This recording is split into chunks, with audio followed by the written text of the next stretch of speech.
I hope you had a great week. I've had an amazing week. Thank God. Today, we're going to be talking about false idols and how we're worshiping things that we shouldn't even care about. As an example, when I was growing up in school, I would get bullied a lot. And in turn, I would do a lot of bullying also. And it was a very toxic environment for me. Thankfully, I found good friends, but that's besides the point. What's important in that is that I started looking for the approval of others very early on in my life. And that approval was everything to me. Even the people that I didn't care about, I was desperately seeking out their approval.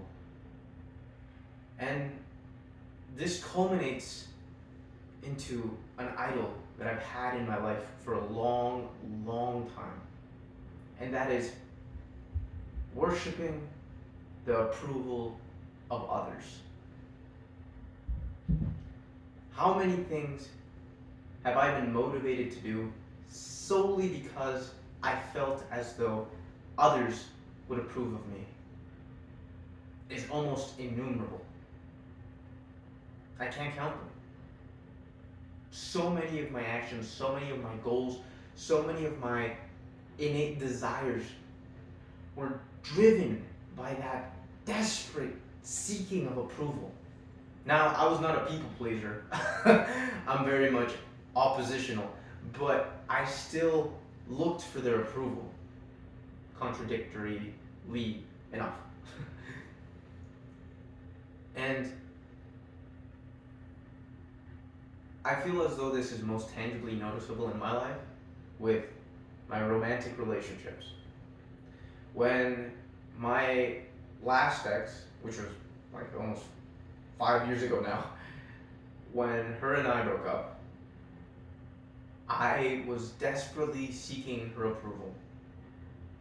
And it was weird because I felt as though I didn't love her as much until after she broke up with me. And then I was obsessed with her. And what I realized was I wasn't obsessed with her.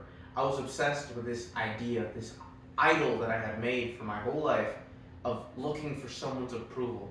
And so when she broke up with me, it was like the ultimate God in my life. Where if I gained her approval, that means I gained the approval of someone that rejected me, and then I would feel worthy of love. And this was wrong. This is wrong. And unfortunately, even to this day, it still motivates me. Like I had another YouTube channel, not this one. I don't even consider this a YouTube channel. This is just a safe space for me to talk and elaborate on what I'm thinking throughout the week. But anyway, my other YouTube channel, I had these big aspirations of like, 10 million subscribers and 50 million views. I don't know. Those are unrealistic and those weren't actually my goals. But the reason I wanted it to be so big was so that the people that rejected me in my life, my friends, or people that I thought were my friends, my exes, people that rejected me, etc., they could see me on YouTube, and then I could feel like, yeah, I was worthy of your love. You didn't say yes to me, but I was worthy of your love, and now I'm gonna say no to you. Ooh, I'm so much better. It wasn't motivated by God. I didn't want his love with that YouTube channel. And in fact, I would pray to God, like, God, help me with this YouTube channel. But what was the YouTube channel's purpose? It was to worship myself. It was to feel worthy of love. God would never want that to succeed. Because if I did succeed, that would really be the enemy winning over my heart. So I'm thankful that that never worked. But even now, I have those little idiosyncrasies in my life where I'm thinking about whether or not my exes or my old friends would be jealous of my lifestyle or my current girlfriend. I don't have a girlfriend, but I'm like saying, like, if I had one, I would think of like how I could make her like an object of envy in their life, etc., etc. It's not healthy, and I'm praying to God about it. That's why I haven't been in a relationship for so long. I don't want her to be an object of my obsession, that she worships me. I want to love her the way that God wants me to love her, and that is as my wife, as my equal, as my partner. And if I'm basically enslaving her to my desires, how is she my equal? She's not. So, yeah, I've been praying about that. But anywho, sorry. We need to give back to God our worship, our complete worship.